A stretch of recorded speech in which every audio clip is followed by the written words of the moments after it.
Pernahkah kamu merasa betapa gampangnya kita terpancing oleh hal-hal kecil? Seseorang memotong antrean, komentar sinis di media sosial, atau suara klakson yang mengganggu, tiba-tiba saja ada bara membakar di dada.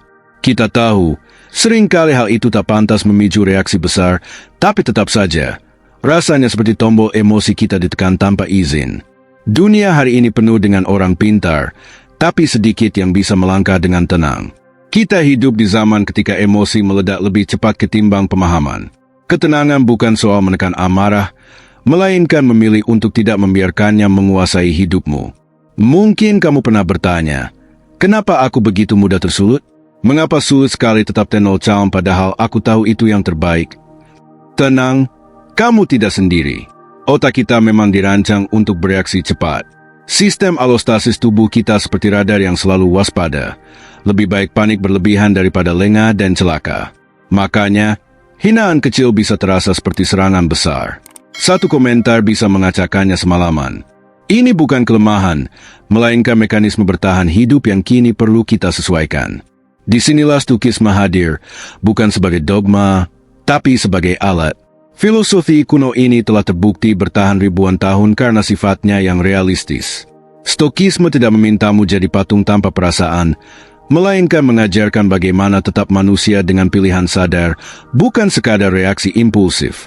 Dalam video ini, kita akan mengupas satu persatu cara berpikir yang membuatmu lebih tenang, tahan terhadap provokasi, dan lebih jernih menghadapi dunia yang kian riuh. Kita akan gabungkan kebijaksanaan kuno dengan sains dan psikologi modern, tanpa jargon motivasi kosong, tanpa embel-embel mistis. Ini bukan tentang jadi lebih baik dari orang lain, melainkan menemukan kedamaian dalam dirimu. Jadi, tonton sampai akhir agar tidak ketinggalan inti pembahasannya. Yuk, berlangganan dan aktifkan lonceng notifikasi agar kita bisa terus berbagi perspektif yang menginspirasi. Ketenangan bukan bakat bawaan, ia adalah keterampilan yang perlu dilatih setiap hari. Mari kita mulai. Poin 1. Terima kesediaan hidup. Bayangkan kamu sedang duduk sendiri, tanpa suara, tanpa gangguan. Tapi ada gelombang resah di dada, sesuatu yang sulit dijelaskan. Bukan karena ada masalah besar, tapi karena hidup tak berjalan sesuai rencana. Meski sudah berusaha dan mengatur segalanya, semesta seolah punya selera humor sendiri. Mengapa kita sering merasa harus mengendalikan segalanya? Mungkin karena tanpa kendali, kita merasa kecil, rentan, tak berdaya. Tapi coba perhatikan, awan tak bisa memilih bentuknya, bunga tak bisa memilih tempat tumbuhnya, laut pun pasrah pada pasang surut. Lalu, mengapa kita sibuk memaksa dunia tunduk pada rencana kita? Bukan berarti kita berhenti berusaha, tapi ada garis tipis antara usaha dan obsesi. Ketika hidup tak sesuai harapan, mungkin itu bukan kegagalan, melainkan pelajaran bahwa ada hal-hal di luar kuasa kita. Penelitian klasik oleh Ellen Langer tentang illusion of control menunjukkan bahwa kita cenderung merasa punya kendali, padahal itu hanya ilusi demi menenangkan ego. Kita merasa aman saat percaya segalanya di bawah kontrol, tapi kenyataan sering berkata lain. Ketika ilusi itu pecah, kita panik, frustrasi, atau marah bukan karena menderita, tapi karena takut kehilangan kendali. Coba tarik napas dalam, lalu bayangkan, bagaimana jika kamu tak memaksakan segalanya sesuai harapan? Bagaimana jika kamu menerima bahwa tak semua harus masuk akal menurutmu? Epictetus, filsuf Stoik, mengatakan, pisahkan apa yang bisa kamu kendalikan dan apa yang tidak. Disitulah akar ketenangan. Dengan tahu batas kuasamu, kamu berhenti membuang energi di medan yang bukan milikmu. Ini bukan pasrah buta, melainkan strategi untuk fokus pada yang bisa kamu menangkan dan melepaskan sisanya. Bukan berarti menyerah, tapi memahami bahwa mengejar ilusi adalah kelelahan terselubung. Dalam budaya kita, nerimo bukan berarti pasif, melainkan berjalan pelan tanpa membenci jalan yang rusak, tetap bergerak meski hasil tak pasti. Kadang kamu melihat orang lain sukses, hidupnya mulus, dan bertanya, kenapa bukan aku? Tapi hidup bukan kompetisi siapa yang paling sesuai rencana. Studi tentang resiliensi menunjukkan bahwa mereka yang menerima kenyataan pulih lebih cepat dari kegagalan. Mereka tak menolak realitas, tapi mengolahnya, menarik makna dari luka. Jika kamu masih suka membandingkan diri atau mengulang pertanyaan, kenapa begini, itu wajar. Namun, Perlahan, kamu bisa belajar melihat realitas sebagai bahan bakar untuk tumbuh, bukan musuh. Hidup yang tenang bukan saat segalanya mulus, melainkan saat kamu bisa berkata, ini kenyataannya. Apa yang bisa kulakukan sekarang? Itulah awal ketenangan yang tak bergantung pada orang lain atau keadaan. Coba duduk sejenak, dengarkan dirimu, rasakan ketegangan, dan tanyakan, bisa ku kendalikan ini atau tidak?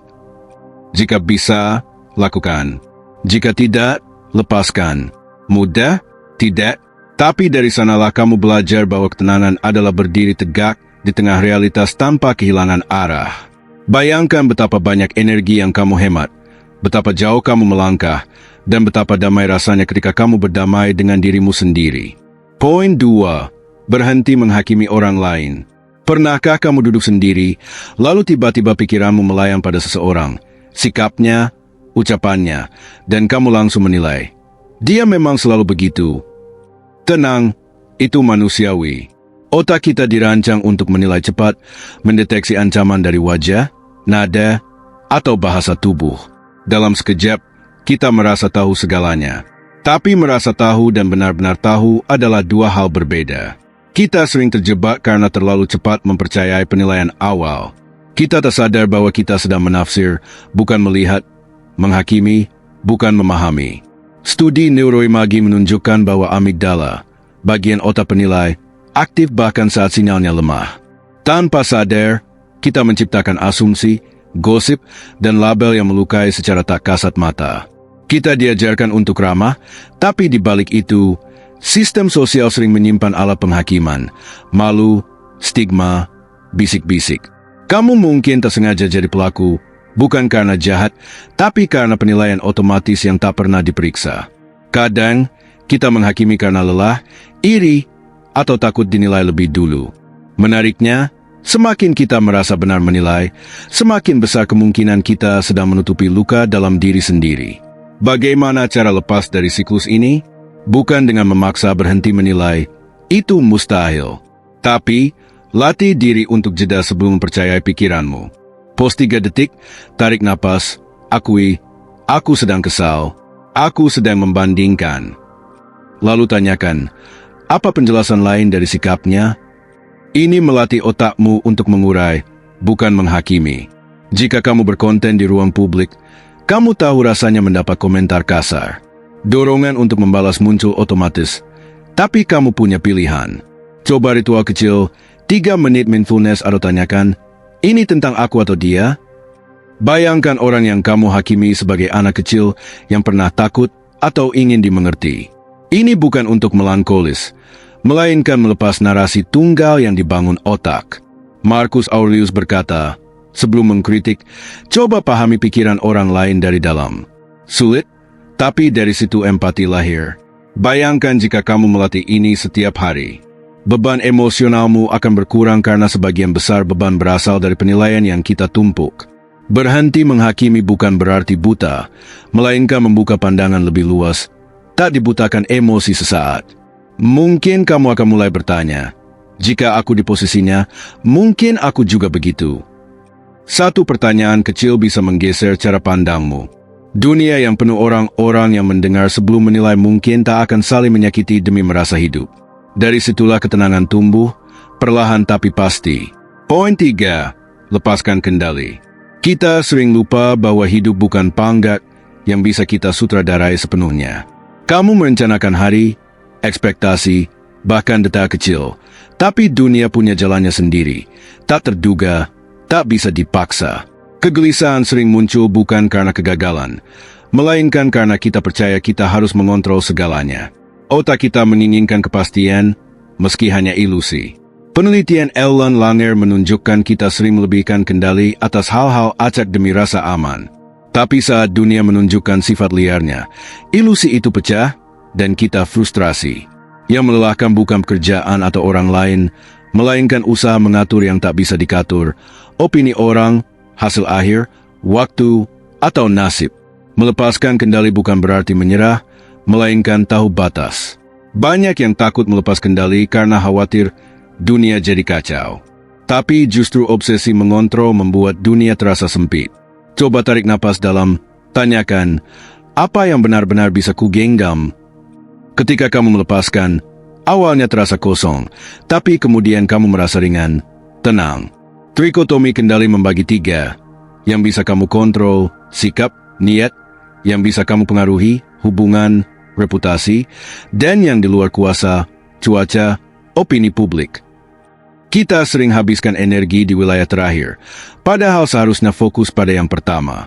Bayangkan kamu membuat konten dengan niat baik, tapi ada komentar merendahkan atau algoritma tak bersahabat. Itu bukan salahmu. Tugasmu adalah mencipta, bukan mengatur sambutan. Damai adalah pilihan, bukan hasil. Kamu bisa tetap tenang meski dunia tak sesuai ekspektasi, asal kamu tahu apa yang kamu pegang. Coba tutup mata, pikirkan satu hal yang kamu paksa berjalan sesuai keinginan. Apa itu? Jika kamu lepaskan sedikit, apa yang terjadi? Mungkin kamu mulai bernapas lega. Ketenangan lahir dari tahu batasmu, bukan dari dunia yang sempurna. Itulah kendali terbaik, kuasa atas dirimu, bukan dunia. Poin 4. Terima ketidaksempurnaan dunia. Bayangkan kamu duduk di dekat jendela, ngopi, hujan turun pelan. Pikiranmu melayang kekecewaan, rencana gagal, atau komentar menyebalkan. Dunia terasa tak adil, seolah semesta lupa jadwalnya. Tapi, apa dunia harus selalu masuk akal, rapi, atau adil? Kita kesal bukan hanya karena ada yang salah, tapi karena kita merasa itu tak seharusnya terjadi. Kita mengira hidup harus seperti papan tulis, bersih, terstruktur, bisa dihapus jika salah.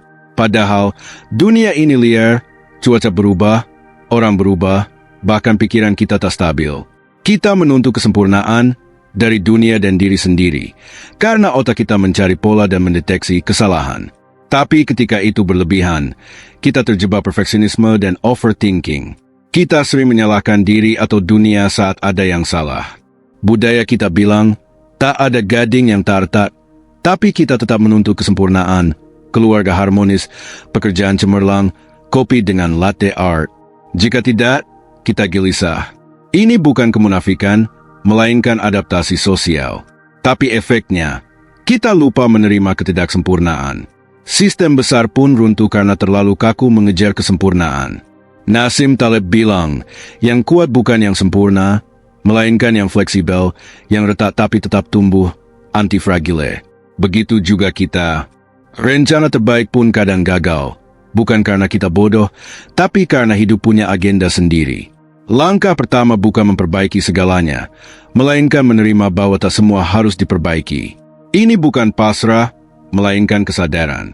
Kamu mungkin marah bukan karena sesuatu rusak, tapi karena kamu merasa itu tak boleh rusak. Jika kamu terima kekacauan sebagai bagian dari hidup, kamu berhenti panik saat ada yang meleset. Kamu melihat kekurangan sebagai pelajaran, ketidaksempurnaan sebagai desain. Stokisme mengajarkan, bukan peristiwa yang menyakitimu, melainkan cara kamu memaknainya. Ketika kamu tak memaksakan kesempurnaan, kamu bukan kehilangan standar, melainkan membangun kebijaksanaan. Bayangkan hidup tanpa harus mengatur segalanya. Kamu punya ruang untuk salah, untuk orang lain salah, dan tetap melangkah dengan tegak. Dunia bukan musuh, melainkan medan latihan untuk sabar, fleksibel, dan welas asih pada dunia dan dirimu sendiri. Poin 5. Bertanggung jawab atas perasaanmu. Bayangkan kamu di warung kopi, hujan rintik-rintik, langit kelabu. Di depanmu, seseorang yang tadi memotong ucapanmu dalam rapat. Kamu kesal, ingin melampiaskan, tapi ada bisikan, apa dia yang bikin aku marah, atau aku yang belum selesai dengan ekspektasiku? Banyak emosi kita bukan karena orang lain, melainkan tafsir kita atas kejadian. Tafsir itu tanggung jawab kita. Bukan karena dunia kurang ramah, tapi karena kita diam-diam menuntut segalanya sesuai keinginan. Emosi itu wajar, tapi kedewasaan ada pada cara kita menyikapinya. Kalimat, aku kesal karena dia, hanyalah topeng. Kita takut melihat ke dalam, takut mengakui bahwa dunia tak diciptakan untuk menyenangkan kita. Epictetus bilang, yang mengganggu bukan peristiwa, melainkan penilaian kita. Psikologi modern membuktikan, emosi lahir dari makna yang kita berikan pada kejadian. Dengan latihan sederhana seperti pernapasan teratur atau menafsir ulang secara rasional, kita bisa redam emosi negatif. reappraisal, mindfulness, hingga self-distancing terbukti menurunkan reaktivitas amigdala. Perasaanmu adalah tanggung jawabmu. Bukan menekan emosi, tapi mengakuinya sebagai milikmu, bukan kiriman orang lain. Ada jeda kecil antara stimulus dan respons. Disitulah kebebasanmu. Kamu bisa memilih, diam atau bereaksi, meledak atau mengolah.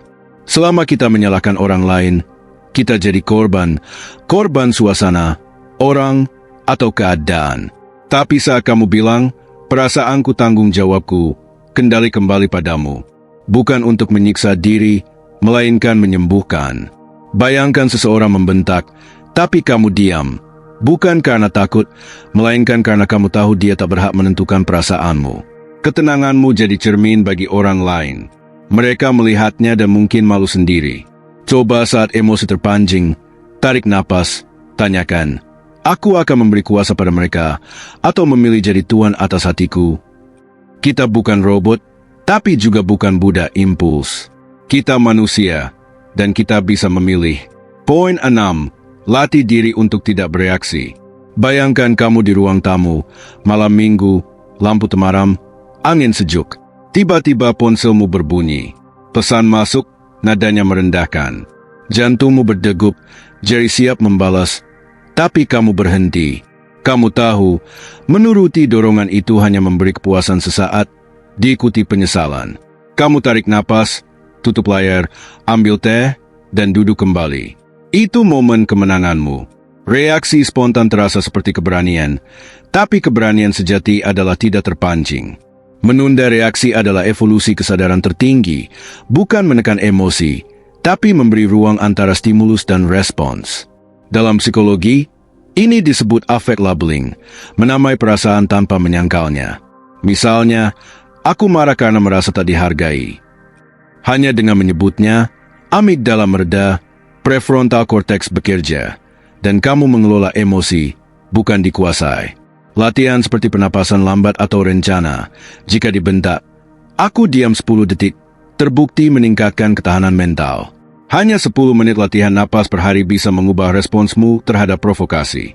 Banyak konflik besar bermula dari reaksi kecil yang tak dijeda. Bayangkan jika kamu mampu duduk sejenak dalam ketidaknyamanan, bukan jadi robot, melainkan manusia sadar yang tak terombang-ambing. Coba latihan sederhana. Tulis ulang kejadian yang membuatmu marah dari sudut pandang orang ketiga. Bukan, aku disakiti, tapi Raka tersinggung karena harapannya tak terpenuhi. Ini meredakan emosi karena kamu mengamati, bukan tenggelam. Atau bayangkan seseorang yang menyerangmu sedang kesakitan, bukan melawanmu, tapi dirinya sendiri. Kamu memilih tak terseret. Reaktivitas sering dipicu luka lama. Semakin kita sadar, semakin kita tahu tak semua perlu ditanggapi. Latih ini seperti otot, hasilnya tak instan, tapi suatu hari kamu akan sadar kamu tak mudah terpancing. Ketegasan dari ketenangan lebih tajam daripada kemarahan impulsif. Kamu tak butuh orang lain berubah untuk tenang. Cukup berhenti sejenak, karena dalam jeda itu ada kuasa untuk memilih. Poin 7. Temukan kebahagiaan tanpa pamrih. Bayangkan kamu berjalan sore di gang sempit. Seorang anak menjatuhkan mainannya. Kamu mengambilnya, mengembalikan, dan pergi tanpa sepatah kata. Tak ada terima kasih, tak ada yang tahu, tapi kamu merasa damai. Bukan karena ingin disebut baik, melainkan karena kamu tahu itu benar. Di zaman ini, segalanya diukur dan ditampilkan. Kita diam-diam mencari validasi. Tapi, bagaimana jika kita bertindak tanpa mengharapkan balasan? Stokisme menawarkan ini, lakukan yang benar tanpa pamrih. Inilah kebebasan sejati. Jika kamu memberi demi penghargaan, kamu jadi budak hasil. Tapi jika kamu memberi karena itu pantas, kamu merdeka. Riset tentang prosocial behavior menunjukkan bahwa membantu tanpa pamrih meningkatkan kesejahteraan, menurunkan stres, dan memperkuat ketahanan emosional. Tapi ini tak mudah. Kita terbiasa mengharapkan balasan, bahkan di rumah sendiri. Kalau aku sabar, kenapa dia tak berubah? Itu jebakan. Ketenangan sejati lahir saat kamu tak menggantungkan kebahagiaan pada orang lain. Coba tanyakan, apa aku bertindak sesuai nilaiku? Bukan, kapan dia sadar? Penelitian tentang self-determination teori menunjukkan bahwa tindakan berdasarkan nilai intrinsik meningkatkan kebahagiaan. Memberi tanpa pamrih memperkuat diri. Dan lucunya, saat kamu tak mengharapkan, hal baik sering datang tanpa dicari. Lakukan satu kebaikan hari ini tanpa menceritakannya. Rasakan perasaanmu setelahnya. Ada keheningan hangat, kebahagiaan kecil yang lebih tahan lama daripada pujian. Ketenangan sejati tak bergantung pada pengakuan, melainkan pada kemandirian batin. Beranikah kamu memberi tanpa pamrih, meski tak ada yang melihat? Kesimpulan, bayangkan kamu duduk sendiri di sore mendung. Secangkir kopi di depanmu mulai dingin. Kamu bertanya dalam hati, apakah aku tenang hari ini, atau hanya lelah bereaksi? Ketenangan bukan soal tak pernah terganggu, melainkan memilih untuk tetap sadar di tengah dorongan, jeda sebelum terbawa arus, dan tak selalu harus menang dalam argumen. Kita telah membahas dunia yang tak bisa dikendalikan, orang-orang yang memicu tanpa niat jahat, luka lama, hingga sains di balik napas dan label emosi. Ketenangan adalah proses yang dilatih. Affect labeling menenangkan amigdala. Self-distancing mengubah cara kita melihat konflik, dan cycling memberi jeda pada pikiran. Tapi di luar sains, ada suara batin yang kadang terlalu keras. Stokisme mengajarkan kita memilih mana yang perlu didengar. Ini bukan tentang jadi sempurna, melainkan mengamati emosi dari jarak aman agar kita bisa memilih, bukan sekadar bereaksi. Cepat marah terasa lega, tapi studi menunjukkan venting justru mempertahankan amarah. Algoritma digital mempercepat emosi mentah, tapi disitulah tantangannya. Saat kamu jeda sebelum membalas komentar sinis, menyimpan draft, atau menarik napas, kamu melatih self-control, kekuatan langka di zaman ini. Ketenanganmu menular. Orang lain melihatnya dan merasa tak perlu tegang. Bayangkan tempat kerja tanpa drama, komunitas yang saling memahami, atau dirimu 5 tahun dari sekarang, bukan kebal dari marah, tapi tahu menyalurkannya dengan bermartabat. Mulai sekarang, satu napas sadar, satu kalimat yang ditulis ulang, satu komentar yang disimpan. Bukan karena takut, tapi karena kamu berkuasa atas waktumu. Ketenangan adalah kendali dirimu. Sudah siap melatih ketenangan? Mulai dari satu napas sadar malam ini. Yuk, berlangganan dan aktifkan lonceng notifikasi untuk terus belajar bersama. Bagikan pengalamanmu di kolom komentar. Apa yang membuatmu sulit tenang, dan bagaimana kamu menghadapinya? Mari kita inspirasi satu sama lain.